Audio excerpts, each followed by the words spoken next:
Perdana Menteri Datuk Seri Anwar Ibrahim sekali lagi menegaskan bahawa beliau menekankan tata kelola yang baik dalam kerajaan dan tidak akan bertolak ansur sama sekali dengan rasuah. Tegasnya, peringatan itu disampaikan kepada semua jemaah menterinya baru-baru ini dan sekiranya wujud rasuah dalam pentadbirannya, beliau akan memecat individu terlibat dengan serta-merta. Kita terus saja bersama dengan Ridauddin Daud di Putrajaya. Apa perinciannya, Ridauddin, kalau dapat dikongsikan?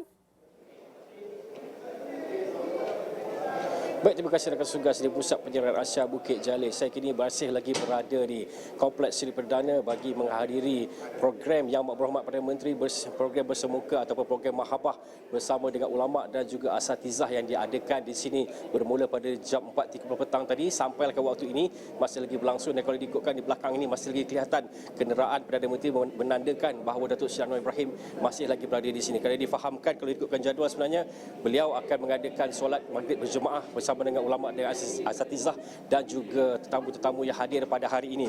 Namun berdasarkan apa yang dikatakan tadi Zul, memang betul Zul, Datuk Seri Anwar Ibrahim sekali lagi menegaskan bahawa beliau tidak akan bertolak ansur sama sekali dengan aspek rasuah dan sekiranya elemen itu berlaku dalam kerajaan pentadbirannya, beliau akan memastikan individu yang terlibat dipecat serta-merta. Jadi kita dengarkan sedikit apakah amaran ataupun peringatan beliau yang disampaikan dalam ucapan beliau sebentar tadi. Saya yang pertama itu soal tata kelola atau governance. Maknanya no corruption. Ya, saya bercakap dengan semua ketua-ketua parti komponen. Kalau ada semasa pentadbiran saya selaku Perdana Menteri kes seperti itu, saya minta mandat, saya pecat serta-merta.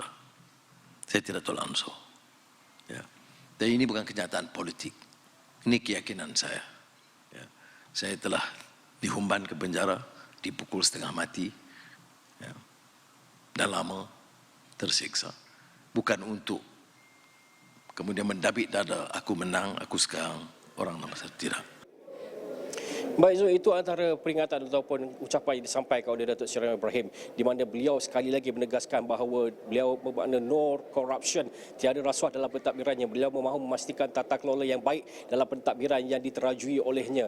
Dan sebenarnya hadir sama pada hari ini adalah Menteri di Jabatan Perdana Menteri Hal Ehwal Agama, Datuk Dr. Muhammad Naim Mohtar, dan Mufti Wilayah Persekutuan Datuk Dr. Luqman Abdullah, dan juga ratusan ulama dan asatizah yang mendengar ucapan beliau pada hari ini. Jadi selain itu sebenarnya ada juga beberapa peringatan lain ataupun intipati lain yang disebut beliau. Antaranya adalah apabila beliau menceritakan situasi yang berlaku di dalam Istana Negara sebelum istiadat mengangkat sumpah. Seperti mana kita lihat sebelum ini ada banyak perkara dibangkitkan terutamanya berkaitan dengan keabsahan kerajaan, jumlah sokongan dan sebagainya. Akuan bersumpah itu juga dibangkitkan. Dan menurut beliau, menurut Perdana Menteri, beliau harus menjelaskan situasi tersebut kerana Yang di-Pertuan Agong Al-Sultan Abdullah Riayatuddin menitahkan untuk beliau menghebahkan perkara tersebut kepada rakyat.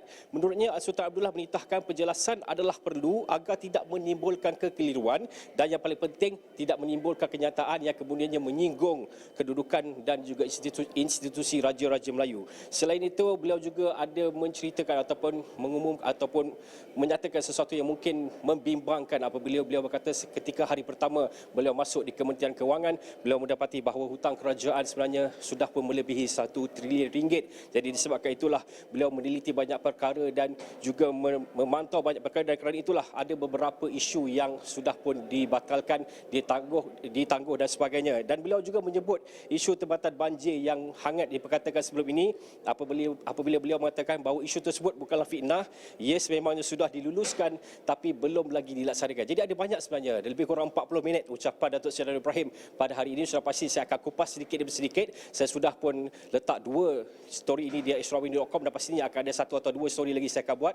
Teruskan bersama dengan Extrawani kerana saya akan membawakan liputan dari semasa ke semasa di semua platform kita dan platform dan juga extrawani.com. Jadi buat masa ini dulu laporan saya di Kompleks Seri Perdana. Kembali dulu pada rakan tugas Zul. Okey, terima kasih Ridauddin Daud langsung dari Kompleks Seri Perdana. Laporan lanjut di extrawani.com sebentar lagi.